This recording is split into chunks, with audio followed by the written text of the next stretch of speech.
Neal Katyal, I want to ask you if all of the confidence on the legal front being projected by Bob Bauer and by the Biden campaign is the whole story, because it's very reassuring. But are you sure there isn't some weaselly little legal maneuver that the Trump team could put before a friendly judge?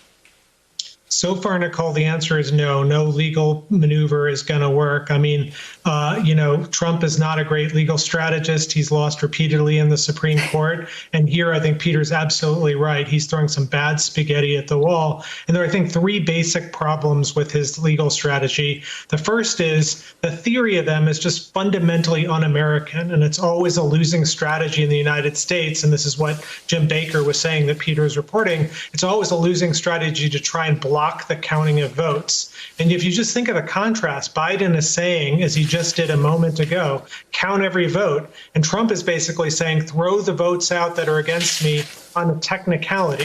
And Biden sounds like an American president, and Trump sounds like a despotic, abnormal one. That's one problem. The second is that all he's got is a bunch of tiny complaints. Like literally in Georgia, he's complaining about 53 ballots being moved off a table. In Pennsylvania, he's fighting about 93 mail-in ballots. And when you have over 100 million votes cast, you can always point to some irregularities. The question is, does it make any difference? And this is the Trump modus operandi generally. He finds one immigrant who did something wrong and he tries to blow it up, or one DACA recipient or whatever. But voting is different because, Nicole, you and I and all of us actually did it. Well, over 100 million of us did it, and we have more personal experience with it. So that kind of Trump maneuver won't work.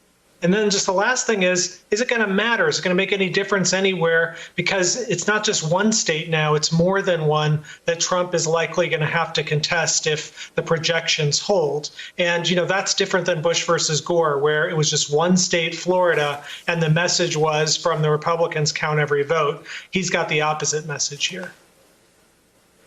Well, and you hit on something that has been on my mind. I mean, he was always attracted to dictators and autocrats. He now seems to be refusing to accept what appears to be a likely imminent defeat, like a Democratic leader. I mean, you look at the way George H.W. Bush left office. I mean, losing a run for the White House is soul-crushing. I have worked for people who have won. I have worked for people who have lost. But there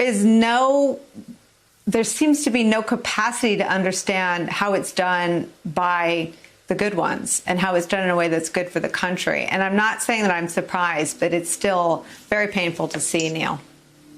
Yeah, no, I mean, you and I have talked in the past about how when we served in government, it's just so inspiring because the mission's always about something more than yourself. I mean, it's about a system. It's about sitting in a chair that legends have sat in before. And there are all sorts of things you can always do, of course, in government to benefit yourself, but you don't do them whether you're a Republican or a Democrat because you care about the good of the system. And Donald Trump's never behaved that way. And he's just showing his colors now once again. Peter Baker and Neal Katyal, two of our friends whose wisdom was needed more today than ever. Thank you so much for spending some time with us. Hey there, I'm Chris Hayes from MSNBC. Thanks for watching MSNBC on YouTube. If you want to keep up to date with the videos we're putting out, you can click subscribe just below me or click over on this list to see lots of other great videos.